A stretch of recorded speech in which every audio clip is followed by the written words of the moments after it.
سلطان محمد غوری کی کوئی اولاد نرینہ نہ تھی، اس لیے وہ اپنے ترک غلاموں کو اولاد کی طرح سمجھتا تھا۔ سلطان شہاب الدین غوری کے بعد اس کی سلطنت کی باغ ڈور اس کے غلاموں کے ہاتھوں میں آئی، اس لیے اس دور کو خاندان غلامہ کہا جاتا ہے۔ خاندان غلامہ کا دور 1206 عیسوی سے 1290 عیسوی تک ہے۔ اس خاندان کا بانی سلطان قطب الدین ایبک تھا۔ قطب الدین ایبک ترکی نسل سے تھا۔ چھنگلیاں ٹوٹ جانے کے باعث ایبک شل یعنی مفلوج انگشت کہتے ہیں۔ بعض کے خیال میں اس کی شکل و صورت بھی اچھی نہ تھی، اس لیے ہنسی میں ایبک کہا جانے لگا۔ چنانچہ یہ لفظ آج تک اس کے نام کے ساتھ پیوست ہے۔ طبقات ناصری کے مصنف منہاج السراج کے بیان کے مطابق اس کا پورا نام قطب الدین ایبک شل تھا۔ ایبک ترکی زبان میں انگلی کو کہتے ہیں اور شل کے معنی ناکارہ اور مفلوج کے ہیں۔ گویا انگلی ناقص ہونے کی وجہ سے لوگ قطب الدین کو قطب الدین شل کہتے تھے، لیکن بعض کی رائے میں یہ لفظ ایبک دو الفاظ کا مرکب ہے، ای اور بک۔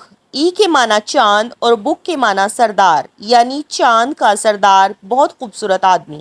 قطب الدین ابھی بچہ ہی تھا کہ کسی نے اسے پکڑ کر نیشا پور کے قاضی فخر الدین کے ہاتھ فروخت کر دیا۔ فخر الدین نے اس کی تعلیم و تربیت کا اتنا ہی خیال رکھا جتنا ایک مہربان باپ اپنی اولاد کا خیال رکھتا ہے۔ مروجہ علوم اور سپاہیانہ زندگی کے تمام ہنر اسے سکھائے گئے۔ قاضی کی وفات کے بعد اسے فروخت کرنے کے لیے غزنی لایا گیا، جہاں محمد غوری کی نگاہ دوررس نے قطب الدین کے جوہروں کو بھانپ کر اسے خرید لیا۔ کچھ عرصہ بعد محمد غوری نے اسے میر استبل بنا دیا۔ قطب الدین نے اپنے آقا کے ساتھ ہندوستان کے کئی معرکوں میں حصہ لیا اور اپنی جان بازی اور سپہ گری کے کمالات سے محمد غوری کا دل مو لیا۔ جب دہلی اور اجمیر فتح ہو گئے تو محمد غوری نے قطب الدین کو ان مفتوحہ علاقوں کا حاکم بنا دیا۔ محمد غوری نے قطب الدین کے متعلق جو اندازہ لگایا تھا وہ صحیح نکلا، بلکہ اس نے محمد غوری کی توقعات سے بڑھ کر کارہائے نمایاں انجام دیے اور کئی ہمسایہ ریاستوں کو زیر کر کے سلطنت کی حدود کو وسیع سے وسیع تر کیا۔ وہ اپنی آخری عمر تک محمد غوری کا وفادار رہا۔ ایک عجیب اتفاق یہ ہے کہ ہندوستان کا یہ پہلا فرما روا بھی فاتح سندھ محمد بن قاسم کی طرح عراق کا پرداختہ تھا۔ ایک مرتبہ شاہ خوارزم کے لشکر نے اس کی جمعیت کو گھیر لیا تھا اور قطب الدین کو پکڑ کر لوہے کے پنجرے میں قید کر لیا گیا تھا۔ جب محمد غوری نے حریف کو شکست دی تو وہ اونٹ بھی آیا جس پر قطب الدین کا پنجرہ لدا ہوا تھا۔ محمد غوری نے اسے قید سے چھڑا کر موتیوں کے ہار پہنائے اور اس دن سے اس کی وفاداری کا سکہ بادشاہ کے دل پر بیٹھ گیا تھا۔ ایک دفعہ سلطان محمد غوری نے محفل نشاط کے دوران قطب الدین ایبک کی کارگزاری سے خوش ہو کر اسے بہت سی رقم انعام میں دی۔ ایبک نے اس رقم میں سے ایک پائی بھی اپنے پاس نہ رکھی، بلکہ تمام کی تمام اپنے ملازمین اور اپنے ہم وطن ترک غلاموں کو بطور امداد دے ڈالی۔ سلطان محمد غوری پر اس کی اس سخاوت اور دریا دلی کا بے حد اثر ہوا اور اس نے اسے اپنا مقرب خاص بنا لیا۔ ایبک کا فیض عام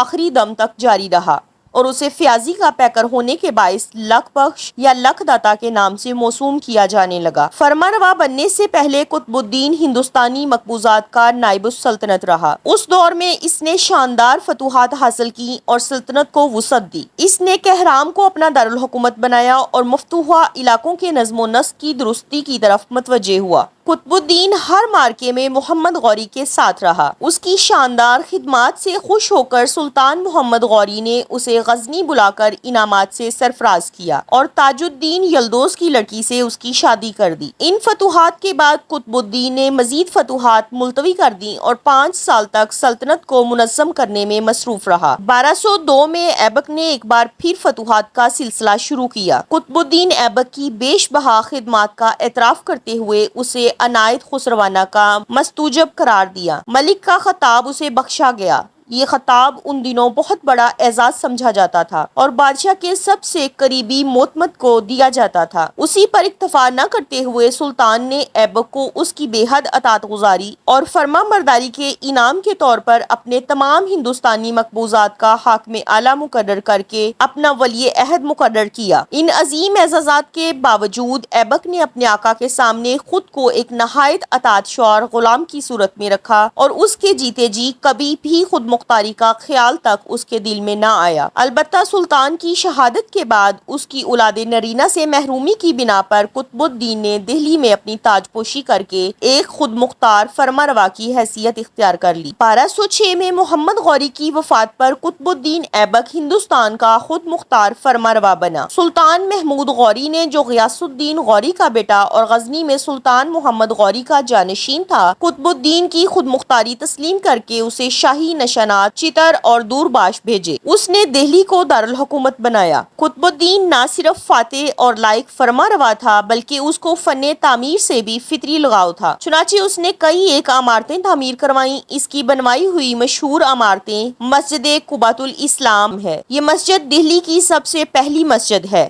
کہا جاتا ہے کہ ایبک نے قطب مینار ایک چشتی بزرگ خواجہ قطب الدین بختیار کاکی کی یادگار کے طور پر بنوایا تھا۔ یہ مینار اس غرض کے لیے بنوایا گیا تھا کہ یہاں کھڑے ہو کر مؤذن اذان دے سکے اور اذان کی آواز دور دور تک پہنچ سکے۔ 2.5 دن کا جھونپڑا۔ 1200 میں اجمیر کی فتح کی خوشی میں ایبک نے اجمیر میں ایک مسجد بنوائی جو 2.5 دن کا جھونپڑا کہلاتی ہے۔ روایت ہے کہ یہ مسجد 2.5 دن میں بنائی گئی تھی، لیکن یہ بات ناقابل اعتبار معلوم ہوتی ہے۔ بعض مورخین کا خیال ہے کہ ایسی کشادہ اور عظیم الشان مسجد کی تعمیر میں 2.5 سال لگے ہوں گے۔ بعض مورخین کی رائے میں اس مسجد کا یہ نام اس میلے کی مناسبت سے پڑا جو یہاں 2.5 دن تک رہتا تھا۔ ایبک بہت منصف مزاج اور نرم دل بادشاہ تھا۔ وہ بہادر اور جفاکش ہونے کے ساتھ ساتھ عادل اور رعیت نواز بھی تھا۔ اسی وجہ سے تمام رایا نے اس کی موت کا بے حد سوگ منایا۔ وہ ہندوؤں سے اچھا سلوک کرتا تھا۔ اس نے ملک میں لٹیروں کی بیخ کنی کر کے مکمل امن و امان قائم کیا۔ وہ شریعت کا پابند تھا، لہٰذا اس نے تمام غیر شرعی ٹیکس ختم کر ڈالے۔ ایبک سخاوت میں بے مثال تھا۔ مشہور مورخ فرشتہ کا کہنا ہے کہ آج تک کسی کی فیاضی اور سخاوت کی اتنی تعریف سننے میں نہیں آئی جتنی قطب الدین ایبک کی اب تک سنی جا رہی ہے۔ کہتے ہیں کہ اس کے پاس جو کچھ بھی ہوتا تھا وہ رات کو سونے سے پہلے تقسیم کر کے سوتا تھا۔ اس نے کبھی کسی پر ظلم نہیں کیا، کسی بے گناہ فرد کو قتل نہیں کیا۔ وہ ایک پارسا، دیندار اور اسلام کا شیدائی تھا۔